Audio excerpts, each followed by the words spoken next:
Mishnah de Masechet Shabbat. Tov à tout le monde. Nous commençons ce matin la troisième Mishnah de Masechet Shabbat.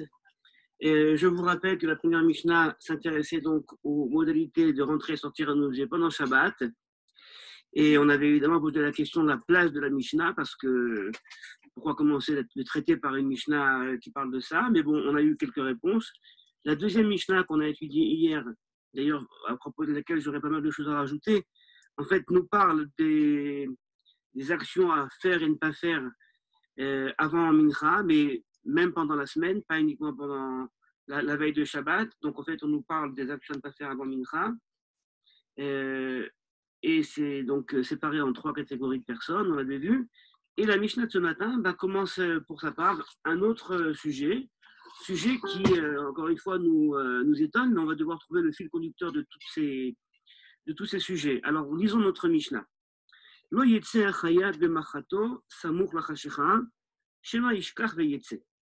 Le chayat, c'est-à-dire le tailleur, ne doit pas sortir avec son aiguille avant la chashecha, c'est-à-dire avant l'obscurité. Donc, on est la veille de Shabbat. Shema yishkach veyetze, de peur qu'il oublie qu'il a avec lui son aiguille et qu'il sorte avec. Donc, on comprend bien que l'idée là, c'est qu'un travailleur a son outil de travail avec lui et généralement sort avec, est accompagné avec. Et la Mishnah nous dit donc qu'il ne sortira pas avec cette aiguille, même si cette aiguille est, comme certaines fois le font les tailleurs, vous savez, posée, introduite vraiment, plantée dans son habit. Alors de cette façon-là, c'est comme ça que généralement les tailleurs marchent avec leur aiguille, vous voyez, ou alors avec leur maître autour du cou. Alors ils ne pourront pas sortir avec ça avant la chashecha. Shema Ishkar Veyetse, de peur qu'il oublie donc qu'il a ça et qu'il sorte avec, et qu'après ça devienne donc peut-être un interdit de Hotsa, vous voyez, on revient à ça. Beno Alavlar de Kulmuso, et le sofer, donc le scribe qui est écrit, également ne sortira pas avec son kulmus, avec sa plume, qu'il met souvent sur l'oreille, si vous avez déjà vu des sofrim faire ça, également de peur qu'il sorte avec et qu'il oublie. Première partie de la Mishnah. La Mishnah continue avec un deuxième cas, et on va devoir poser la question évidemment du rapport entre les deux cas. Il fallait être kelav. Alors, et une personne ne va pas prendre ses habits et y chercher les poux et les brûler, d'accord. Le mot yefale, d'accord, vient du Targum bi'arti, le verset dans Dvarim, bi'arti al-Kodesh, j'ai brûlé le saint, dans Dvarim 26, 13, a été traduit par le Targum Onkelos par faleti. Donc faleti, ça veut dire également brûler. Donc une personne ne va pas brûler non pas ses habits, mais ne va pas rechercher à la lumière de la bougie des poux qui vient sur ses habits et va les brûler. Donc il fallait être kelav. Vélo, il craint les oraner, et une personne ne devra pas non plus lire dans un livre à la lumière d'une bougie, d'accord, de peur, la crainte là, de peur qu'il en vienne, vous savez, aux bougies d'avant, qui étaient en fait des petits récipients comme ça, où il y avait une partie avec de l'huile et la mèche sortait de l'autre côté. Puis dès lors que l'huile commence à manquer, alors il y a une tendance à appuyer sur le côté où il y a la nerf, où il y a la mèche, pour que l'huile se rapproche et réalimente de nouveau la lumière. Et donc la crainte est que si on est déjà pendant Shabbat, quelqu'un puisse utiliser donc la lumière. Donc il y a une lumière qui est à l'époque la lumière de la bougie. Et donc cette bougie peut être touchée. Et certaines fois, quand on est en plein dans un travail, eh bien on a une obsession de finir, de trouver le petit bout, finir de lire. Et donc on risque d'en arriver, soit par mégarde, soit plus que par mégarde, eh bien à bouger la bougie, et donc on rajoute de la lumière qui est interdit pendant le Shabbat. Alors, mais ça c'est vrai. Alors la Mishnah continue et nous dit, Béhémet, véritablement, à Mourou, ils ont dit, les sages, comme si jusqu'à maintenant ils avaient caché quelque chose, véritablement, cette histoire-là de faire attention avec la lumière de la bougie, de ne pas en arriver à transgresser l'interdit. Alors vraiment, ce qu'on nous a dit, c'est que, et on prend un autre cas pour nous expliquer, c'est qu'un maître, quelqu'un qui enseigne donc des enfants, la Torah des enfants, le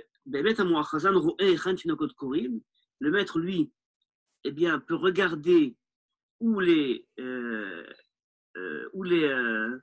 enfants lisent, c'est-à-dire il peut regarder à partir de quand ils vont commencer à lire. Donc imagine la situation, on n'est pas seul, on a un maître avec ses élèves, donc il y a moins de tendance à peut-être oublier ou à venir faire une... Alors, et donc peut-être justement que même devant les enfants, et l'étude d'enfant est peut-être moins profonde, ce qui fait c'est qu'il sera moins plongé dans son étude et va en arriver à oublier donc de bouger la lumière. Et les enfants, eux, également, donc le maître quand il est avec les enfants, il peut regarder, il regarde où les enfants regardent, et les enfants, eux, peuvent regarder puisqu'il y a le maître qui est à côté, et ils ont peur du maître, ils ne vont pas faire de bêtises. Aval ou loïkra. D'accord. Donc cette histoire-là, c'est que on imagine que si donc les personnes qu'on a auparavant également ne sont pas seules, ben peut-être que le dîn pourrait changer. Troisième cas, Kayot Sebo, et également, Kayot Sebo, en conséquence, ou également, le Zav ou la Zava, ce sont donc des personnes qui ont des écoulements nocturnes et donc qui sont interdits l'un à l'autre. Et la Mishnah nous dit également, ces personnes-là, qui sont pourtant, qui vivent ensemble, eh bien, ne pourront pas manger l'un avec l'autre, ils devront faire une séparation, garder une distance, parce que s'ils sont ensemble et qu'ils en viennent à se retrouver en situation d'intimité, eh bien, ils pourraient arriver à fauter. Et donc, c'est la raison pour laquelle ils ne mangeront pas ensemble. Donc, 3 cas dans la Mishnah. Posons la question, pourquoi quel rapport entre les 3 cas? Le premier cas, donc, se situe la veille de Shabbat. On nous parle de professionnels qui ne sortiront pas avec leur outil de travail avant l'obscurité, de peur d'oublier. Donc, on a ici la question d'oubli et d'obscurité. Il fallait être qu'elle le deuxième cas, d'accord, de ne pas non plus chercher les poux dans ses habits, de ne pas lire. On est également ici dans un cas d'obscurité, d'accord. On est dans un cas d'obscurité et de crainte d'oublier. Troisième cas, ne pas manger ensemble. On est également dans un cas d'oubli et d'obscurité, dans le sens d'intimité. Et donc la Mishnah nous propose 3 cas qui, a priori, n'ont aucun rapport l'un avec l'autre, mais lorsqu'on cherche le fil directeur, on comprend bien que l'idée est que certaines fois, en temps d'obscurité, eh bien, il est possible d'oublier. L'obscurité peut être comprise là d'une façon extrêmement, je dirais, concrète, c'est la nuit. Et la nuit, on le sait, est un moment où la faute est plus, où la conscience morale s'atténue, mais ça peut être également l'obscurité, au sens peut-être pas uniquement, même au sens, je dirais, deuxième, second, qui est un moment d'oubli. Donc l'obscurité, l'oubli est sans doute le fil conducteur dans cette Mishnah. Mes chers amis, sachez que chaque Mishnah que l'on fait le matin, je travaille ensuite à la réenregistrer avec le texte, avec différentes images, et ces travaux-là vous seront présentés dans les jours qui suivent.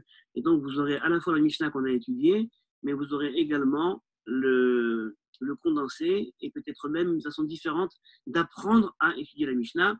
Je vous souhaite une excellente journée.